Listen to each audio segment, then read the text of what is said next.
You know what? We always are waiting for something to be in perfect timing.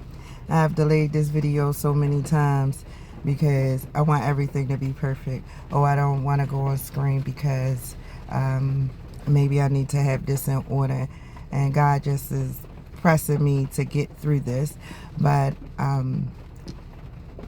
that is the many things that I just really want to talk to our community about. We think that we have to prepare for things in the most perfect setting, which always stop us from even trying or starting at all because we're waiting for this perfect situation. And sometimes it's in the worst situations, right, that we should be preparing ourselves to improve ourselves in the next situation. But I found an urgency in our community as I see a lot of gaps happening as we're transitioning into so many things. We see that the job market is changing. We have baby boomers that is retiring 10,000 people a day. And it was in the worst market and in the worst season that I actually bought my first home. So I know the importance of ownership. I know the importance of ownership in our community. And a lot of times we count ourselves out because we're so busy in survival mode that we don't think that it's possible for us. But home ownership is for everyone. Ownership is part of our birthright. But I also noticed that it's normally two things that we kind of pass to the next generation. And that's normally a life insurance policy and some kind of home, because your grandparents or your parents had the opportunity to buy in a lower market, even though their interest rates were high. And I just don't want people to get discouraged because they hear these interest rates. And just because somebody got their home at 2 and 3%, that does not mean that they have equity. They are not sometimes in a better situation than the person that's at 7 and 8%, right? Because it wasn't all about the interest rate, right? It became about how you buy, right? So even though when I bought my first home, I actually wasn't even interested in buying. My mom was actually in the process of buying, and I went alongside her. And then in the midst of that, I wound up taking the journey by myself. I would have counted myself out if my mother wouldn't have actually told me to always just go see, right? So even when a person tells you no, it is also a lesson to be learned. So I feel like with the urgency of the rise in prices, and also it makes a bigger separation of wealth when we don't have ownership. I just know that there are better ways to actually acquire this home ownership with a different strategy, right? And everybody might need a different strategy. And none of it is an overnight process. I don't care if you do have the job and if you do have most of your ducks in a row. All of it is a process. So I want us to start looking, not because we're ready, so we can get ready and take advantage of all the opportunities that are out here.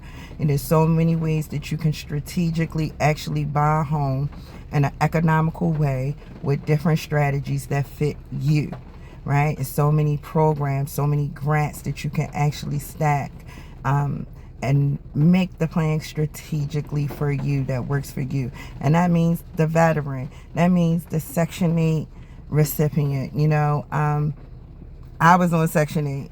My girlfriends was on Section 8. We are all homeowners. So it's just a lot of times we just count ourselves out. And I know everyone is in survival mode with this inflation and all of the things that is going on right now. But that is even more why we have to get ready, right? Start preparing ourselves and not counting ourselves out, and understand that ownership is important, right? So we can do one home at a time, one generation at a time, and just give a different impact in your family legacy. Like I said, two things we usually pass down, and that's usually life insurance and a home. So if we don't have the life insurance policies and we're going to GoFundMe's and we don't have the real estate or the homes, and then the next generation is being priced out, what do we have? So we want to be strategic. So that's why I want you all to come and attend my home ownership roadmap workshop. I am not a realtor. I am not a mortgage broker. I just know the importance, and I know that God wants us all to be abundant and be able to empower the next generation. Don't let them tell you home ownership is not important. It is 68% of America's wealth, right? And I was the around the way girl. I was the person, you know what I'm saying, that was on Section 8. So I definitely can relate. But I want us to be more prepared because it's more opportunities than we think out here to make us have ownership. So we just got to change our mindset. And even in the process of ownership, right, we get to get some other things in order that we need to take care of, right? Because he said that we are supposed to have abundant life. And I believe him, right? He did not bring us here to constantly live in survival mode, right? So we kind of got to just open our eyes and look at different strategies and ways to kind of buy economically. My workshop is free. My workbook is free. I just want to empower our people and show us the importance of home ownership and how we might have to get strategic, but it's not impossible, right? So we're going to get out, we're going to get prepared, whether it takes 6 months to a year. I definitely know that it took over 6 months for me to actually buy a home. I did go under first-time home buyers. They did buy me points down. I was able to get a little tiny conventional loan, right? So then when I went to closing, I didn't even have to put anything down. They gave me $100 back. They have grant monies if you're in the nursing field, if you're a police officer. I can tell you in Baltimore and Virginia, the VA loans, Section 8, you have NACA, you can have zero down payment, no PMI, right? These programs have requirements. You have to get, certificates, but that's to prepare you. But wouldn't you want to be prepared when they're offering you $35,000, stacking these grants, $10,000 here, $15,000 here, another 20 over here, right? And I just got to get the certificate, which actually prepares me for the process. Everything is a process, right? But I just don't want us to count ourselves out because we're so busy living in survival mode, right? That we're constantly living in survival mode.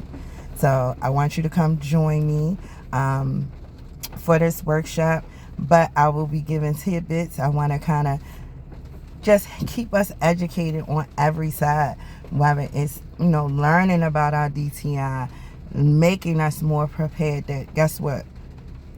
We're not taking no prisoners. So I want you all to have a blessed day, and I just thank you for listening. If you're listening, for those that know me, and family that is going to be coming out, but I feel the urgency of us to get prepared. Stop waiting. We need to stop counting ourselves out. Let them tell you no, so you can fix it. Try to figure out what that is, and everybody's plan is different. Even if you have student loans, they have grant monies that allow you to include like $20,000 plus into the mortgage to pay off your student loans. It's so many opportunities, so just tap in. I'll be waiting.